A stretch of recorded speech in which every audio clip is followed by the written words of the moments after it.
Nehwal sports gymnasium में Kashmir day के सिलसिला में टेबल टेनिस टूर्नामेंट का इनकाद किया गया। टेबल टेनिस टूर्नामेंट में कौमी खिलाड़ियों ने हिस्सा लिया। टेबल टेनिस के मुकाबलों का इनकाद वहीद अख्तर और मोहम्मद आमिर ने किया। टेबल के जीतने वाले मर्द और खवातीन खिलाड़ियों में नकद इनामात और ट्रॉफियां भी दी गईं। खानेवाल स्पोर्ट्स जिम्नेजियम में एक रोजा कश्मीर डे के सिलसिला में टेबल टेनिस टूर्नामेंट मुनक्किद किया गया। टेबल टेनिस टूर्नामेंट में मर्द और खवातीन कौमी खिलाड़ियों ने शिरकत की। कौमी खिलाड़ी मोहसिन रजा और बिलाल शेख दरमियान मुकाबला हुआ और मोहसिन रजा कामयाब हुए। खवातीन के मुकाबलों में एमन अरशद और सवेरा के दरमियान मुकाबला हुआ और एमन अरशद कामयाब हुई। स्पोर्ट्स जिम्नेजियम में होने वाले टेबल टेनिस के मुकाबलों को देखने के लिए मर्द और खवातीन की बड़ी तादाद ने शिरकत की।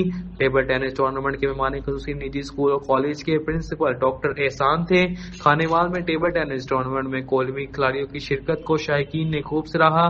टेबल टेनिस टूर्नामेंट के इख्तिताम पर डॉक्टर एहसान ने कामयाब खिलाड़ियों में नकद इनाम 5-5 हजार और दूसरे नंबर पर आने वाले मर्द और खवातीन खिलाड़ियों 2-2 हजार रुपए के नकद इनामात से नवाजा।